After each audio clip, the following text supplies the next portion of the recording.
പുണ്യ റസൂലിന്റെ ജന്മദിനത്തോടനുബന്ധിച്ച് അൽ മദ്രസത്തുൽ മുഹമ്മദിയ മണലോടിയുടെ ആഭിമുഖ്യത്തിൽ നബിദിനാഘോഷങ്ങളുടെ ഭാഗമായി സംഘടിപ്പിച്ച റാലി ഭക്തിനിർഭരവും പ്രൗഢവുമായി. പ്രവാചക സ്നേഹത്തിന്റെ സന്ദേശങ്ങൾ ഉയർത്തി നടന്ന ഘോഷയാത്രയിൽ വിദ്യാർത്ഥികളും രക്ഷിതാക്കളും നാട്ടുകാരും ഉൾപ്പെടെ വൻ ജനപങ്കാളിത്തം ദൃശ്യമായി.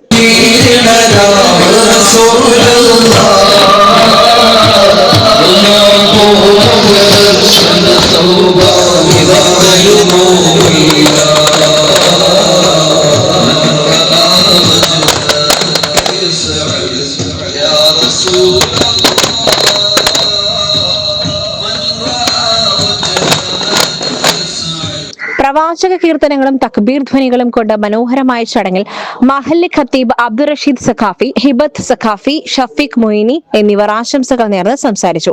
വിവിധ സാംസ്കാരിക പരിപാടികളും മധുര വിതരണവും നടന്നു. പരിപാടികൾക്ക് മഹല്ല് ഭാരവാഹികളായ അബ്ദുൽ ഇലാഹ്, മുസ്തഫ ബാപ്പു, ജാഫർ കക്കാടൻ, നാസർ കുമ്പങ്ങാടൻ, അബൂബക്കർ പാതിരാപ്പറ്റ, അസീസ് ഉസ്താദ്, റഷീദ് കൊമ്പൻ, യുവജന വിഭാഗം ഭാരവാഹികളായ മുഹമ്മദ് ഷാഫി, റനീസ് കാവാട്, സക്കീർ വണ്ടിക്കാരൻ, മുഹമ്മദ് അഫ്സൽ, നിയാസ് കാഞ്ഞിരാല, മുനീർ, ഹനീഫ, മുസ്തഫ, ജാഫർ എം പി, സജീർ ബാവ, ജാസിദ്, അജ്മൽ, സുബൈർ എന്നിവർ നേതൃത്വം നൽകി. Gold, pure gold. Group Nilambur.